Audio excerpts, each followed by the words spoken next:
Thanks for doing this. Thanks for everybody for being a part of it to promote the league. Would like to welcome Schicker and Dennis to the league as well. Two great men, two tremendous coaches. So great to see Dennis back with Bowling Green for his second stint there, and Schicker's kind of a mainstay, even though he left. He's still kind of a mainstay at Northern. So welcome back, fellas, and it'd be good to see you throughout the season. Little different for us than it's been in the past in that the turnover, and I think a lot of teams have this. The turnover for our group was enormous this past year. High expectations from all of us last year. It was hard to see our way through the end of that. I think we were picked to win the league last year and never won a game for the first month.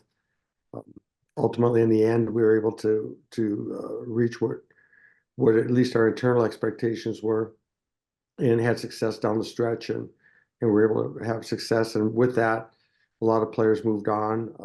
Had some major exits, a couple of major exits in the transfer portal, which creates more opportunity and more openings within our group. So we have a lot of young players that I think are going to get, obviously we get a lot of ice time. We like the work ethic. We like the commitment level right now. I think every coach kind of says the same thing. We're excited to see what some of these guys can do, how they can grow. I heard Bobby Daniels talking. He was how with that big turnover comes a freshness of being able to, work on some things within the group that might have been habits in the past. That we can try to work our way out of with a new group initially. It's kind of like the few years ago when we had the Brian Hallamans, the Trenton Blisses, Missiaks, all those guys, Sawyer. That group came in as freshmen and kind of took the team over. I don't think we're at that stage yet with this young group, but I do think that they're going to be highly impactful in whatever successes we have this year. And then obviously we return a few key players. We have to find players to play with them. We return Gordo, who will be he'll do a tremendous job for us this year. He always does. High compete level, high commitment level to his craft. Finding him the right combination to play max cost purity. Looks like he's ready to take a big step for us this year. What will be our limiting factor is our lack of upper class within the lineup that has proven in the past that they can impact. We have a lot of freshmen. We have a lot of sophomores. Chase Piatla, Gordo, that are really talented hockey players, but they're still sophomores and freshmen. And did a little bit in the portal. We still dabble a little bit in the portal, trying to find that right mix. It's been a hit and miss for us over the years, but we've done, again, a little bit of experimentation with that to try to patch some holes. But I think we kind of fill in our group as best as we can, much as Garrett does with his squad. Is we're trying to do it from within as much as we can, and develop and fill holes with Portland instead of trying to build our team around it. So we're excited to get going, to start playing some games. We like the group. The group is extremely hardworking. They seem to not be able to put enough time in, which is a pleasant, a pleasant environment to be around. Enjoyable.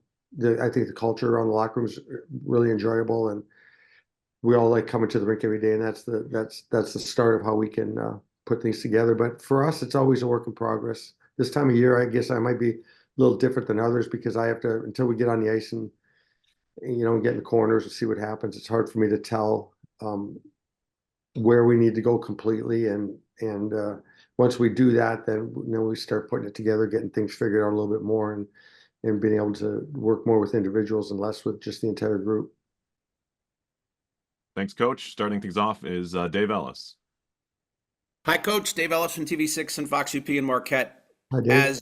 As Jordy Murray and Tyler Shalas keep getting more experience and you keep giving them more responsibility, what's that freeing you up to do when they can take away some of the things off of your plate? Yeah, I don't think that changes that much, David. We just added Ray Bryce, a former player, as well as our as our third assistant. He just yesterday was his first day on with us. So we kind of, we don't really, I don't really assign roles. We don't have a set recruiter. We don't have I like them running practice. I like them running drills within practice. We all, we get together and make sure that there's different voices being heard all the time as far as the way we teach. Everybody has, obviously has their strengths, and but what I do like is I think our coaches have done a really good job of getting into recruiting the areas that we need to recruit and bringing in talented players for us. I think our recruiting has improved in a big way over the last couple of years. When you look at, the likes of Max Cuskapierdi, world junior performer last year, we feel that Elias Janssen will be on the Finnish world junior team this year. This kid has a chance to be a special hockey player. He's got, strength, size, strength, poise with the puck. Right now, it's just a matter of, as many young players in our league, it's just a matter of getting minutes and learning and adjusting. But he seems to have the mentality that, he doesn't get stuck in the moment. He knows that it's just a part of the process towards development.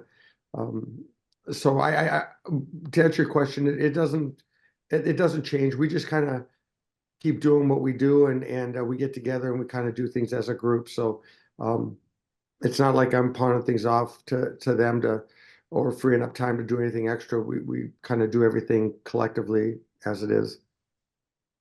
Right. Hey, Coach, Trent Singer with the Rink Live. Hey, Coach.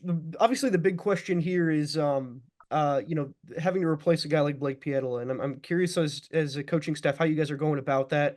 Has there been a guy who has emerged as kind of that go-to guy, or will these first few weeks in non-conference play sort of be that determining factor of who goes forward when conference play does come? Well, I think we have, that's, the obvious question. When you have a player of, you don't replace them to start with, and I think that's the obvious answer that would be expected. There'll be opportunity for we picked up a goaltender, the transfer portal, Derek Mulhaley from Harvard, and then we also have Max Varanen, who's been kind of sitting in the wings and working hard at his craft to be ready for the opportunity. He was expected to be the goaltender for us last year until a late decision was made by Blake to come back. So you don't replace him. We'll see as it goes. Right now, I mean, it'll be a two-person position for someone to emerge. I expect that both of them will get considerable amount of ice time, especially in the first half of the year until someone emerges. But if someone, has a strong performance immediately, and we might back it up with a second. But I don't think right now we will want to keep somebody on the bench for too long without giving them some ice time, just really until we are quite firm on where we're at that position. Dave, back to you. Coach, we all know that you've got a very Scandinavian feel to the roster now. How has that changed the way that you're playing the game and approaching it? Well, I'm learning different languages. I think that's by necessity, and it doesn't change. We're going into areas that I think are familiar with the way that we play anyway. And like Dennis Williams said, hockey's hockey. Once we get through the language barrier on that, and figure out methods of teaching, which a lot of it's by everybody's so visual. It's through a lot of video, and it's probably less by talking, and probably to our players, the less I talk, the better anyway. So I think it kind of works out pretty well. We haven't found an issue with that yet, but we haven't obviously had somebody come in that has no understanding of our language. Kevin McNulty. Hey, Joe, good to hear from you again. Okay. Just thinking about last season, winless in October, you guys playing from behind and obviously have a lot of success towards the end of the year. How do you avoid that this time around, especially with the 2 home series to start out? Well, it's never planned. It wasn't expected last year, especially coming out. We had a lot of issues going on last year that we had to get through. And again, the group that we had, I've never had a group that, I've had a couple that are in that class, but they're up in the upper class echelon of the character, with when you got Arvid and the Pirlas and, Tyrone Bronte. You can go down the list on the players that we had within that room that held everything together for us, and again, saw the light at the end of the tunnel. So you just try to get as much as you can. That's the concern, I think, from a lot of us within the league this year. It's certainly got to be the concern for Bobby Daniels. Teams such as that, when you don't have a ton of returners back, which we don't, it's a matter of there's the excitement of the freshness to be able to work on some of the details you could. Like I thought we were terrible for the last couple of years, a terrible zone entry team, both offensively and defensively. And I thought we had some areas of our game where, guys that weren't necessarily tremendously offensively gifted players tried to be that way.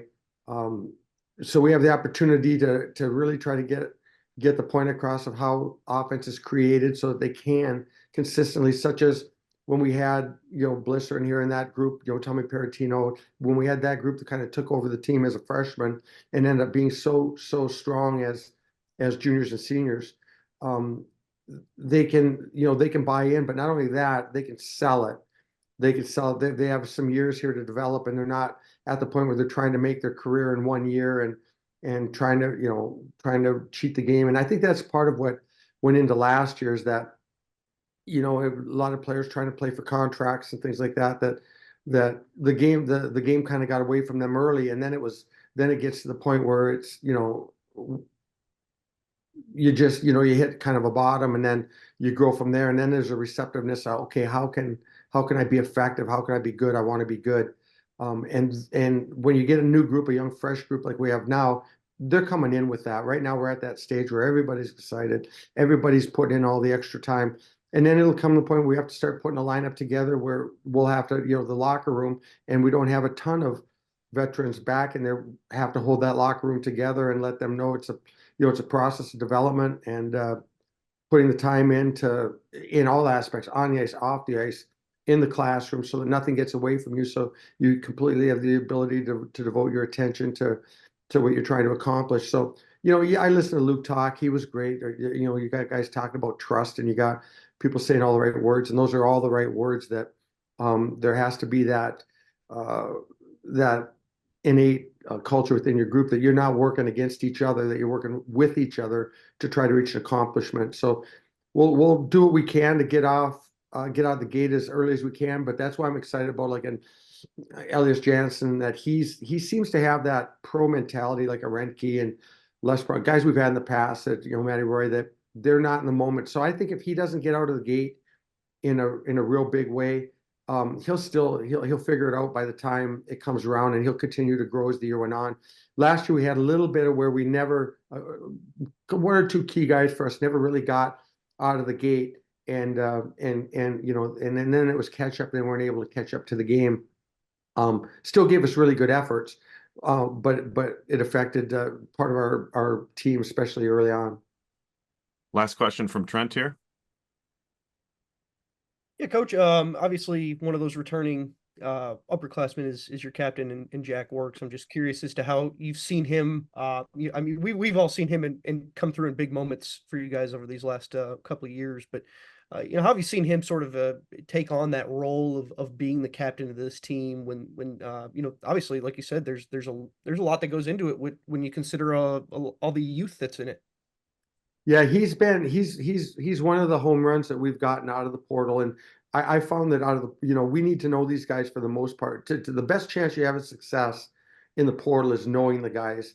And if you have a relationship with them prior, you've recruited them prior, then when you come back around to them, you kind of know what you're getting. We did things a little bit differently this year in our leadership. It came evident last year in our exit meetings last spring who our leaders were. I mean, that was 3 players who were clearly evident, and all those players are wearing letters this year, which are Worksy and Gordo and Chase. But then we left it up to the team from that point as to who is the leader of this group, who's got the locker room, because I say it often. It doesn't, the meeting after the meeting is the meeting. Whatever I go in and say, it doesn't matter. It's how that message is received and spread, and if it's the wrong message, how that's challenged with me to get it straightened out and make it the right one. And it was unanimous, virtually unanimous, that Worksy was our guy. And you know, when you're captain, and all three of our captains are your hardest workers every day when they come to the rink, that's a great place to start. We've had that with Arvid, we've had that with, you know, with other players, and that's part of the success that we've had, and the opportunities we've had for these guys to have, you know, many chances at the national tournament, is that locker room culture, and Worksy emulates exactly what we're trying to get across here in the student athlete at Michigan Tech. So very proud of him. He's bringing that, you know, the biggest thing I talked to with him was that, you know, he's got a fuse like I do, and you know, he can get under an official's skin, and he can get under the opponent's skin, and probably a lot like I can. And so what the talk we had is, you know, I've really been trying to be pretty non-vocal, especially with officials and things like that. And he's going to have to be the same way, because we don't want to always be sending our assistant captains out to talk to the referees. And he said, yeah, I've been thinking about that. I know what you're saying. So, brings a high compete level, and this will really help in his overall maturity as a person and I don't think it's going to change his game at all. It's only going to help his game.